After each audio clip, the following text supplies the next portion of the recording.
এই মুহূৰ্তত শৃংখল চলিহাই এটা বিশেষ এটা কথা কৈছে, য'ত তেওঁ কৈছে যে কোনো লোকে উজনিত নিদিব, মিয়াৰ ধ্বনি নিদিব, কোনো ধৰণৰ আল্লাহু আকবৰ ধ্বনি নিদিব। আৰু তেওঁ কৈছে যে আল্লাহু আকবৰ ধ্বনি নিদিব, কাৰণ উজনিৰ যি পৰিৱেশ সেই পৰিৱেশ বেয়া নকৰিব। তেওঁ কৈছে নিদিব আল্লাহু আকবৰ ধ্বনি, মিয়ালৈ শৃংখলৰ শেষ সকিয়নি। শৃংখলে দিছে শেষ সকিয়নি, আৰু শৃংখলে কৈছে যে কোনো কাৰণত কোনো লোকে কোনো কাৰণত উজনি অসমত নিদিব আল্লাহু আকবৰ ধ্বনি, আৰু কোনো ধৰণে মিয়াৰ সমৰ্থনত শ্লোগান নিদিব বুলি কৈছে, আৰু শ্লোগানৰ লগতে ধ্বনি নিদিবলৈ কৈছে। আৰু শৃংখল চলিহাই আজিৰ দিনটোত এটা বিশেষ মন্তব্য কৰিছে, য'ত তেওঁ কৈছে যে উজনি অসমত কোনো লোকে আল্লাহু আকবৰ ধ্বনি নিদিব, আৰু কোনো লোকে মিয়াৰ সমৰ্থনত মিয়াৰ সপক্ষে শ্লোগান নিদিব।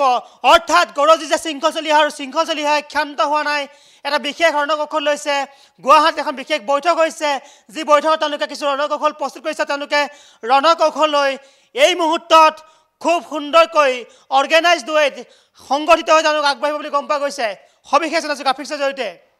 এই মুহূৰ্তত গুৰুত্বপূৰ্ণ খবৰ, দিনটোৰ আটাইতকৈ গুৰুত্বপূৰ্ণ খবৰ, কিয়নো শৃংখল চলিহা দিছে শেষ সকিয়নি, আৰু শৃংখল চলিহাই মিয়ালৈ শেষ সকিয়নি দিয়া পৰিলক্ষিত হৈছে। আৰু আজিৰ দিনটোত গুৰুত্বপূৰ্ণ মন্তব্য শৃংখল চলিহাই কৰিছে, য'ত তেওঁ কৈছে যে কোনো কাৰণত নিদিব, উজনিত নিদিব আল্লাহু আকবৰ ধ্বনি, আৰু মিয়ালৈ শেষ সকিয়নি শৃংখল চলিহা, আৰু খিলঞ্জীয়াৰ গাত হাত নিদিব বুলি কৈছে।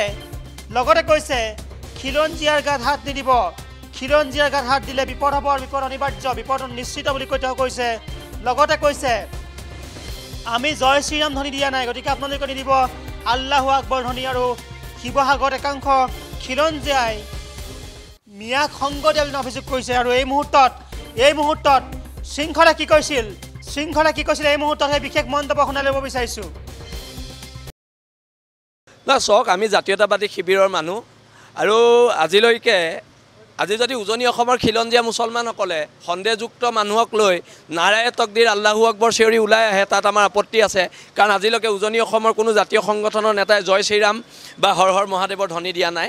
সাম্প্ৰদায়িক কথা বতৰাবিলাক তেওঁলোকে কৈছে, আৰু ইয়াৰ বিৰুদ্ধে প্ৰতিবাদ হ'ব। চাওক, আমি জাতীয়তাবাদী শিবিৰৰ মানুহ, আৰু আজি যদি উজনি অসমৰ খিলঞ্জীয়া মুছলমানসকলে সন্দেহযুক্ত মানুহক লৈ নাৰায়ে তকদিৰ আল্লাহু আকবৰ চিঞৰি ওলাই আহে, তাত আমাৰ আপত্তি আছে। কাৰণ আজিলৈকে উজনি অসমৰ কোনো জাতীয় সংগঠনৰ নেতাই জয় শ্ৰীৰাম বা হৰ হৰ মহাদেৱৰ ধ্বনি দিয়া নাই।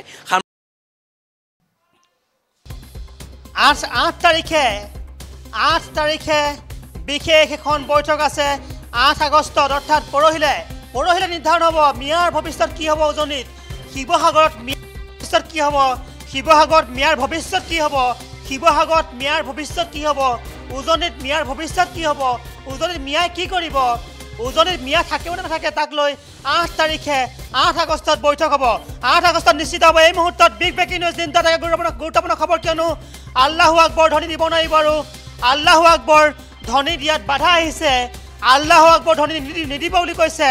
শৃংখল চলিহাই কৈছে যে উজনিত আপোনালোকে আল্লাহু আকবৰ ধ্বনি নিদিব, আৰু খিলঞ্জীয়া লোক ওলাই নাহিব বুলি কৈছে।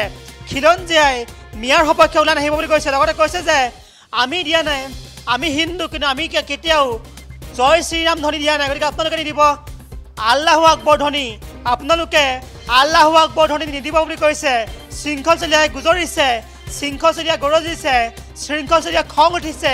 শৃংখল চলিহাই গুৱাহাটীলৈ আহিছে, আৰু গুৱাহাটীলৈ আহি তেওঁ কৈছে যে উজনি অসমত কোনো কাৰণত নিদিব আল্লাহু আকবৰ ধ্বনি, আল্লাহু আকবৰ ধ্বনি নিদিব, আল্লাহু আকবৰ ধ্বনি দিয়াৰ প্ৰয়োজন নাই, আল্লাহু আকবৰ নক'ব, আপোনালোকে আল্লাহু আকবৰ ক'লে নহ'ব, আমি দিয়া নাই জয় শ্ৰীৰাম ধ্বনি, আপোনালোকেও নিদিব আল্লাহু আকবৰ ধ্বনি। এই ধৰণে কৈছে শৃংখল চলিহাই।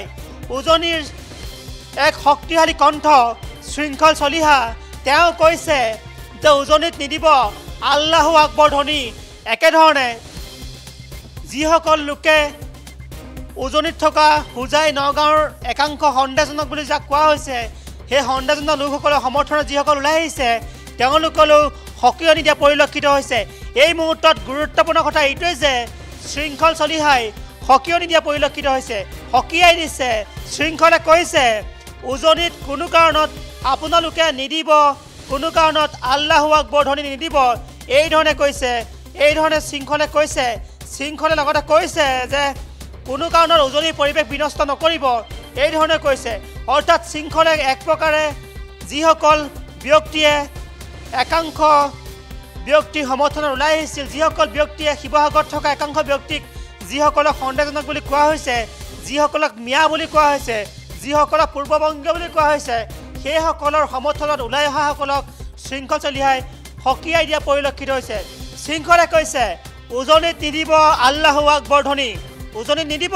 আমাৰ সাংবাদিক পংকজ গৈছিল, পংকজৰ শৃংখলে কৈছিল, শৃংখল চলিহাই পংকজক কৈছিল যে তেওঁ কৈছিল যে উজনিত কি ধৰণে শৃংখল চলিহাৰ লগতে একাংশ সংগঠনে কাম কৰিছে সেয়া কৈছিল। তেওঁ কৈছিল যে উজনিত একাংশ লোকে উজনিখন ৰক্ষা কৰিবলৈ চেষ্টা কৰিছে, তাৰ বিপৰীতে আন একাংশই কিন্তু মিয়াৰ সমৰ্থন কৰা বুলি কৈছে। এয়া আমাৰ কথা নহয়, এয়া আমাৰ সতীৰ্থ সাংবাদিক পংকজৰ কথাও নহয়, এয়া হৈছে শৃংখল চলিহাৰ কথা। শৃংখল চলিহাই এক্সক্লুচিভ সাক্ষাৎকাৰত আমাৰ সাংবাদিক পংকজক কি কৈছিল পুনৰ শুনাই ল'ব বিচাৰিছোঁ।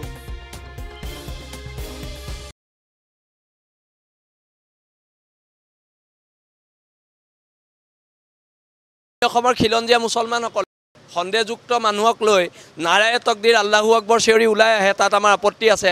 কাৰণ আজিলৈকে উজনি অসমৰ কোনো জাতীয় সংগঠনৰ নেতাই জয় শ্ৰীৰাম বা হৰ হৰ মহাদেৱৰ ধ্বনি দিয়া নাই।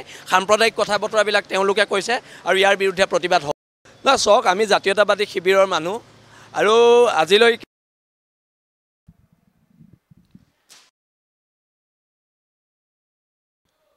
8 তাৰিখে বিশেষ ৰণকৌশল প্ৰস্তুত হ'ব। 8 তাৰিখে নিশ্চিত হ'ব উজনিত সংগঠনসমূহে কি কৰিছে, কি কৰিব, কি নকৰিব, কি কৰিব বিচাৰে সেয়াও নিশ্চিত হ'ব। তেওঁলোকে ইতিমধ্যে ৰাজ্যৰ বিভিন্ন সংগঠনক মাতিছে, বিভিন্ন সংগঠন, বিভিন্ন নেতা, বিভিন্ন লোক সকলোকে মাতিছে। বিভিন্ন লোকক মাতি তেওঁলোকে সিদ্ধান্ত ল'ব, তেওঁলোকে আলোচনা কৰিব যে উজনিত কি হ'ব। কাৰণ গুৰুত্বপূৰ্ণ কথা এইটো যে উজনিৰ শিৱসাগৰত বিধায়ক হৈছে অখিল গগৈ। অখিল গগৈৰ মতানৈক্য আহিছে আৰু তাৰ মাজতে একাংশ সংগঠনে কিন্তু উজনিত মিয়া খেদা অভিযান চলাইছে। সেই অনুসৰিয়ে শৃংখলে কৈছিল যে নিদিব আল্লাহু আকবৰ ধ্বনি, অৰ্থাৎ শেষ শক্তি নিদিছিল। তাৰ লগে লগেই 8 আগষ্টত বিশেষ বৈঠক আছে। 8 আগষ্টত বৈঠকত ৰণকৌশল প্ৰস্তুত হ'ব, নীতি নিৰ্ধাৰণ হ'ব। তাৰপিছত গম পোৱা যাব যে উজনিত মিয়া খেদাৰ অভিযান চলিব নে নচলিব, বা উজনিত এইসকল ব্যক্তিক খেদিব নে তেওঁলোকক থাকিবলৈ দিব, বা যিসকল ব্যক্তিক সন্দেহজনক বুলি কোৱা হৈছে, যিসকলক মিয়া বুলি কোৱা হৈছে, যিসকলক বেয়া বুলি কোৱা হৈছে, যিসকলক বিশ্বাস নকৰিব বুলি কোৱা হৈছে, সেইসকল থাকিবনে নাথাকে, শিৱসাগৰত কি হ'ব কি নহ'ব, শিৱসাগৰত কোনসকল লোক সুৰক্ষিত তাক লৈ সিদ্ধান্ত হ'ব। অপেক্ষা 8 আগষ্টলৈ। সবিশেষ পুনৰ জনাম। চাই থাকিব দা নিউজ প্লাছ। ধন্যবাদ।